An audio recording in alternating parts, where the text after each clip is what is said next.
ఇవాళ పార్లమెంటులో జరుగుతున్నటువంటి చర్చ అంశం వేరు, డిలిమిటేషన్ ఉమెన్ రిజర్వేషన్ బిల్లు.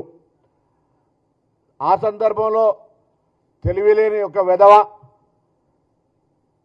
మెదడు జ్ఞానము లేక తెలంగాణ విభజనను పాకిస్తాన్ భారత విభజనతోటి పోల్చి ఈరోజు ఈ భారతదేశంలో ప్రజాస్వామికంగా రాజ్యాంగ ప్రకారంగా లోక్సభ రాజ్యసభ పాస్ చేసినటువంటి బిల్లులను పార్లమెంటు వేదికగా అవమానపరుస్తుంటే తెలంగాణ నుంచి ఎంపికైన 8 మంది భారతీయ జనతా పార్టీల ఎంపులు చీము నెత్తురు లేకుండా వాటిని విని ఎంజాయ్ చేసేటువంటి దౌర్భాగ్య పరిస్థితి వింటే తెలంగాణ తల్లి రోధించేటువంటి పరిస్థితి ఉంది. అలా ఏ మాత్రం బాధ్యత ఉన్నా తెలంగాణ రక్తమున్నా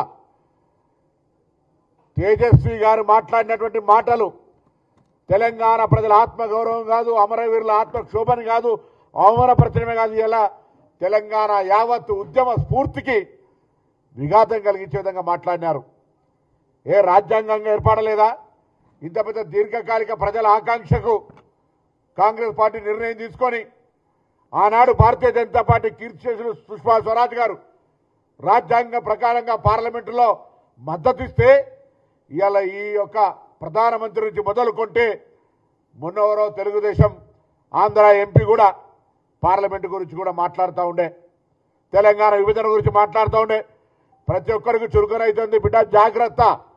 తెలంగాణ ఉద్యమకారులంతా ఒకవేళ ఎందుకులే విభజన జరిగింది కదా, ఎవరి విభజన దాకానే పోరాటం, విభజన తర్వాత ఎవరి బతుకులు వాళ్ళు బతకాలనుకుంటే జ్ఞానం లేక అజ్ఞానంతో పార్లమెంటరీ వ్యవస్థలో రాజ్యాంగాన్ని అవమానపరిచే విధంగా తేజస్వి మాట్లాడుతున్నటువంటి మాటలు ఈరోజు దేశ ప్రజాస్వామ్యానికి అగౌరవం.